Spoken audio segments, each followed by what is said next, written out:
अब ये दिया गया है conditions for light ray to pass undeviated. Undeviated pass करने के लिए क्या क्या उसके कंडीशन होते हैं। पहले कि एंगल ऑफ इंसिडेंस 0 हो तो एंगल ऑफ रिफ्रैक्शन 0 हो जाता है, मतलब वो नॉर्मल गिरे, ठीक है।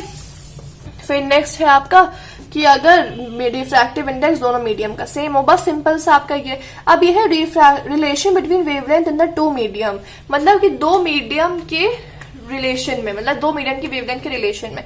तो देखो v equals to F lambda होता है, ये तो पता ही है, v equals to F lambda, ठीक है। तो f अगर यहीं पे रखा है तो ये v अपॉन लैम्डा हो जाएगा, v अपॉन लैम्डा। लेकिन देखो हम लोग यहाँ पे v की जगह c ले रहे हैं, तो c अपॉन लैम्डा हो गया, f equal to c upon lambda, और ये हो गया f equal to v upon lambda dash, ठीक है।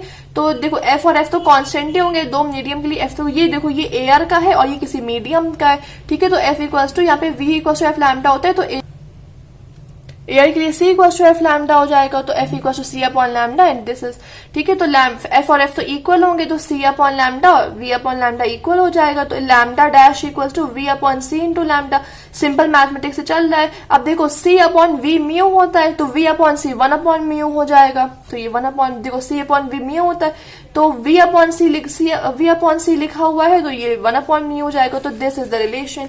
Okay, now factors affecting the refractive index of a medium. तो पहले नेचर ऑफ मीडियम है कि रिफ्रैक्टिव इंडेक्स किसमें डिपेंड करता है, कि मीडियम का नेचर क्या है, मीडियम कैसा है, मीडियम मतलब दूसरे के रिस्पेक्ट में कैसा है ना, कि स्पीड ऑफ लाइट कितनी हो सकती है। जैसे ग्लास में 2 × 10⁸ मीटर पर सेकेंड होती है, तो absolute refractive index of glass is 1.5, और वाटर की क्या होती है 2.25 × 10⁸ मीटर पर सेकेंड, तो उसका हो जाएगा 1.33। This is actual absolute refractive index.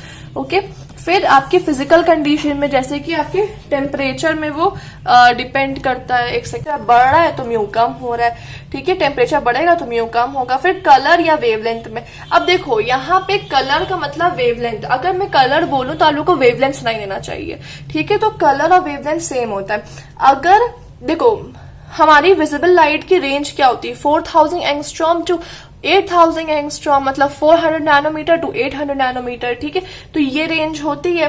अगर अब देखो इनमें भी थोड़ा वेरिएशन होते हैं कि 4000 से लेके कुछ मतलब 4460 तक लगभग आपकी वॉयलेट होती है, थोड़ा सा पार्ट आपका रेड होता है, थोड़ा सा आपका ग्रीन होता है, ये सब आपका अरेंज होता है कुछ उसमें, है ना। तो अगर कि कहा जाता है कि जिसकी वेवलेंथ ज्यादा होती है उसका रिफ्रैक्टिव इंडेक्स कम होता है, ठीक है।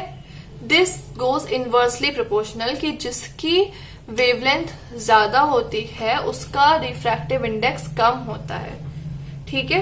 तो ये सिंपल सा है, ये आपको दिमाग में रखना होगा। तो वही यहाँ पे दिया गया है कि देखो v का जो वेवलेंथ होता है ना वो कम होता है, लगभग वो 4000 होता है, और r का 8000 में जाके खत्म होता है। तो मतलब किसकी ज्यादा है, r की ज्यादा है, तो देखो उसका म्यू कम है। इट गोज इनवर्सली प्रोपोर्शनल, ठीक है। तो इसको रीड कर लेना है। फिर principle of reversibility of light, it simply means कि लाइट जिस पाथ में आ रही उसी पाथ में वापस लौट जाए। फिर आता है ये लेटरल डिस्प्लेसमेंट का ये ब्लॉक डायग्राम। ये बहुत ज्यादा इंपॉर्टेंट डायग्राम है, बहुत इसका क्वेश्चन आएगा, आपको देखना होगा इस क्वेश्चन को, और बहुत इजी कॉन्सेप्ट है इसका।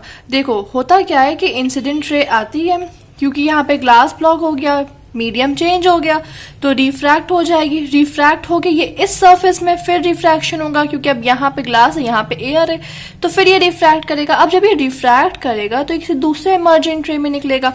अब अगर इंसिडेंट रे, मान लो ये ग्लास ब्लॉक नहीं होता तो ये इंसिडेंट रे ऐसे निकल जाती है ना, ये इंसिडेंट रे ऐसे निकल जाती, और ये इमर्जेंट रे है, मतलब जो रिफ्रैक्ट होने के बाद रे, तो ये इसके डायरेक्शन ऑफ इंसिडेंट रे और इमर्जेंट रे के बीच में जो परपेंडिकुलर डिस्टेंस होगा इसको हम लोग लैटरल डिस्प्लेसमेंट कहते हैं। जैसे यहाँ पे x लैटरल डिस्प्लेसमेंट है between these two rays. Okay, I hope this is clear. तो इसको आपको पढ़ लेना है। फिर the factors which affect the lateral displacement, thickness of the block, कि जितना ज्यादा ब्लॉक थिक होगा उतना ज्यादा लैटरल डिस्प्लेसमेंट होगा। तो ये आ जाता है आपको, how does the thickness of the block depend on lateral displacement.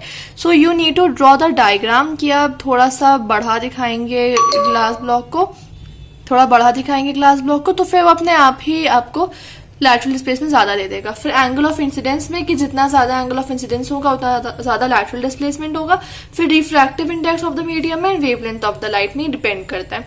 फिर आता है multiple images in a thick plate, glass plate और थिक मिरर। ये आपके मतलब इंपॉर्टेंट नहीं है ये, और बस इसमें ये आप याद कर सकते हैं यहाँ पे इम्पोर्टेंट है। सो लाइक दिस मैंने आपका इस चैप्टर का फर्स्ट पार्ट कंप्लीट कर दिया है। तो अभी हम लोग इतना ही रखते हैं, फिर नेक्स्ट वीडियो में we will continue with this chapter. Okay, so thank you so much, stay tuned.